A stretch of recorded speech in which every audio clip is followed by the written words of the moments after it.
ഇപ്പോൾ നമ്മൾ സാൻഡ് ബാങ്കിലാണ് നിൽക്കുന്നത്. നമ്മുടെ ലക്ഷദ്വീപ് അഗത്തി ട്രിപ്പിൽ നമ്മൾ തിണ്ണക്കരയൊക്കെ കണ്ടിട്ട് വന്നതാണ്. സാൻഡ് ബാങ്ക് ഇപ്പോൾ ഞാനൊരു ദ്വീപാണെന്ന് വിചാരിച്ചു, പക്ഷേ ഇത് കണ്ടോ നല്ല പൊളി സ്ഥലം. അതായത് ഈ സാൻഡ് ഇങ്ങനെ കയറും. അപ്പോൾ ഇപ്പോൾ ഹൈ ടൈഡ് ആയതുകൊണ്ടാണ് ഇങ്ങനെ നിൽക്കുന്നത്. അപ്പോൾ ലോ ടൈഡ് ആകണമെങ്കിൽ ഇതിനി ഇങ്ങ് ഇറങ്ങി പോകും. പക്ഷേ ഇത് അങ്ങ് വരെ നമുക്ക് നടന്നു പോകാം. ഇപ്പോൾ ലോ ടൈഡ് ആണ്. ഹൈ ടൈഡും ലോ ടൈഡും ആകുമ്പോൾ ഇങ്ങനെ ഒരു വ്യത്യാസമുണ്ട്.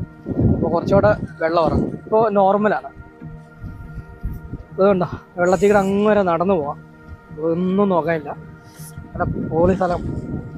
ഈ വെള്ള കളർ കാണുന്ന ഒരു ചായവുണ്ട്, അത് മൊത്തം ഈ മണലാണ്. പിന്നെ അങ്ങോട്ട് പോകുന്ന ഒരു ശകലം ആഴം വരുന്നതോറും പച്ച കളറിലോട്ട് മാറും. ആഴം ഉള്ളിടത്തേക്ക് വരുമ്പോൾ നല്ല ഡാർക്ക് കളറിലോട്ടും മാറും. നല്ല അടിപൊളി കാഴ്ചയിലോട്ടെ. നമ്മുടെ ഒപ്പം ഒരു വെസലോടെ ഉണ്ട്. എന്നായാലും ഞങ്ങൾ അടിച്ച് പൊളിച്ച് ഇവിടെ. അപ്പോൾ ഇതോടെ കഴിഞ്ഞാൽ നമ്മൾ റൂമിലോട്ട് മടക്കമാണ്. എന്നായാലും ലക്ഷദ്വീപ് വരുമ്പോൾ നിങ്ങൾ തിണ്ണക്കര പോകുന്ന ഈ പാക്കേജ് ഇൻക്ലൂഡ് ചെയ്തില്ല എങ്കിൽ വരുന്ന നഷ്ടങ്ങളാണ് ഈ കാണുന്നത്. സാൻഡ് ബാങ്കിലെ കാഴ്ചകളാണത്.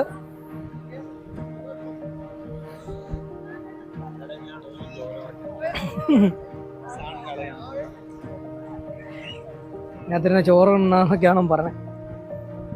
ഞാൻ രസമൊന്നെങ്കിൽ മണലിലേക്ക് ഇറങ്ങി. അപ്പോൾ നമ്മൾ സാൻഡ് ബാങ്കിലേക്ക് ഇറങ്ങുകയാണ്. ഇത് കണ്ടോ, ഇവിടെ ഇവിടെ ആഴം കുറഞ്ഞ സ്ഥലമാണ്. അപ്പോൾ അപ്പുറം ഇച്ചിരി ആഴം കൂടിയാണ്. അപ്പോൾ ഇവിടെ നമ്മൾ ഇറങ്ങുകയാണ്. ഇത്രേ ഉള്ളൂ. അപ്പോൾ ഏറ്റവും പ്രത്യേകത എന്ന് പറഞ്ഞു കഴിഞ്ഞാൽ സാൻഡ് കണ്ടോ. ഇതാണ് നമ്മുടെ ഷിപ്പ് കിടക്കുന്നത്. ഷിപ്പല്ല, സോറി, എപ്പോഴും ഷിപ്പെന്ന് വരുന്നു. ഇതാണ് നമ്മുടെ ബോട്ട് കിടക്കുന്നത്. കണ്ടോ സാൻഡ്. അപ്പോൾ നമ്മുടെ ഇത്രയേ ഉള്ളൂ. കാലൊക്കെ ഇറങ്ങി ഇതുപോലെ തന്നെ. ഇപ്പോൾ വേണ്ട വലിയ തിരമാല കുറവാണ്. അതുപോലെ തന്നെ ഇപ്പോൾ ഹൈ ടൈഡിലാവുമ്പോഴാണ് ഇവിടെ മൂടിപ്പോകും. ഏകദേശം കുഴപ്പമില്ലാത്ത രീതിയിൽ നിൽക്കുന്നുണ്ട്. അപ്പോൾ നമ്മുടെ ഈ ഒരു ലക്ഷദ്വീപ് പാക്കേജ് എടുക്കുമ്പോൾ ഇതൊക്കെ മിസ് ചെയ്യരുത്, ഒരിക്കലും മിസ് ചെയ്യരുത്. നല്ല അടിപൊളി കിടക്കാച്ചി സ്ഥലം.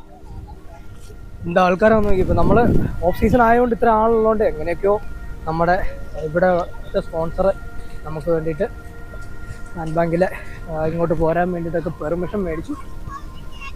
അപ്പോൾ നല്ല അടിപൊളി കാഴ്ചകൾ. അപ്പോൾ ഈ കാഴ്ചകളെ കണ്ടുകൊണ്ട് തന്നെ നമ്മൾ റൂമിലേക്ക് മടങ്ങുകയാണ്. ഞാനിപ്പോൾ ഇവരുടെ കൂടെ കുറച്ച് നേരം എൻജോയ് ചെയ്യട്ടെ. സേഫായിട്ടുള്ള സോണാണ്. ആ കളറ് മാറുന്നുണ്ട്, ഒരു നീല കളർ. അതിലേക്ക് വരുമ്പോൾ ആഴം കൂടും, ഇവിടെ വരുമ്പോൾ മണലാവും. പിന്നെ അവിടെ അടുത്ത് വരുമ്പോൾ കണ്ടോ പച്ച കളർ. അതുപോലെ എപ്പോഴും നല്ല പച്ച കളറായിട്ടുള്ള